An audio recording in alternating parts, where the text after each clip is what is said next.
Now this is the second part to the DC Elseworlds story, Superman, the Darkseid. So while you're free to pick up and watch here, you should definitely watch the first part for full context. The story picks back up as we see Darkseid forces setting up a gigantic anti-life transmitter after previously finding the equation in Superman's very DNA and taking over Metropolis within the night and the rest of the globe underneath the anti-life effect. Which, if you didn't know, the reason why Darkseid wants the anti-life equation, because in a lot of iterations, once the equation is used properly, it robs free will of every individual under its effect. We then see Darkseid himself standing on the Daily Planet, looking over the city, observing his work and smiling, while Superman tricks and breaks free from Darkseid's torture table and knocks him out. After Clark retrieves his Kryptonian shield-shaped mother box, he vows to protect the Earth and defeat Darkseid once and for all. Back on Earth though, we see some of the only humans not affected by the anti-life equation. Lois Lane due to having a mother box from the New Gods, and Bibble, the older guy that helped Clark before.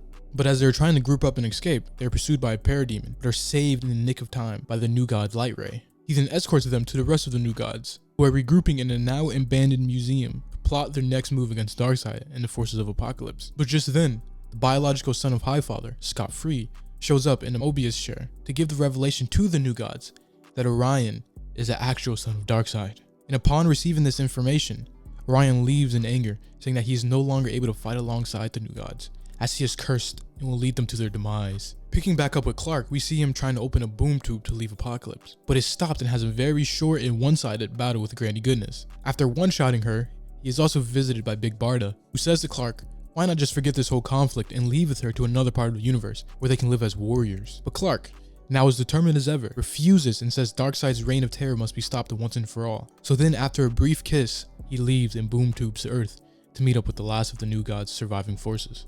After arriving in sync, he has a plan.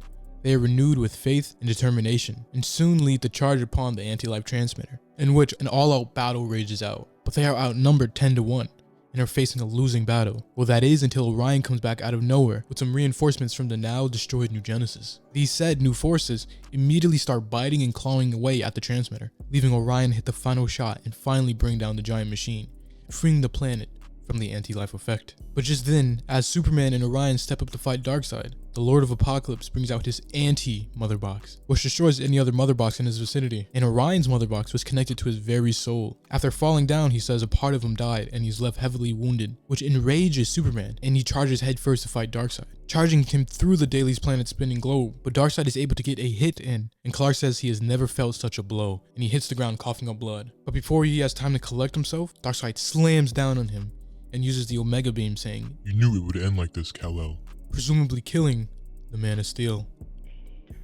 But then suddenly, Scott Free returns from his travel across the universe to tell Light Ray that Clark gains power and substance from solar energy, something that Light Ray's own body produces. So while Darkseid is distracted talking to the now returned Scott, Light Ray goes to try and resuscitate Clark, saying for the sake of the universe, Kal-El live, and it works. Superman is now back in the fight with his temporary power up, but as it turns out, even this little boost isn't enough for the great Darkseid. As Light Ray is coming to this realization, he's blindsided and stabbed through the back. Now as he lay dying and taking his final breaths, he decides before he goes to give all his power and life energy to Clark, which finally cost him his life but gave the universe a hope of prevailing. Superman, now fully golden and stronger than ever, steps up to Darkseid, completely tanking the full power of the Omega Beams, and saying, once and for all, I was never your son, before one-shotting Darkseid, pitting him down instantly, goes to show you how powerful this form of Clark is, and finally ending the battle in his reign of terror forever. As he lay defeated on the ground, Clark and the other New Gods ponder what to do with him, and if they should just kill him or not.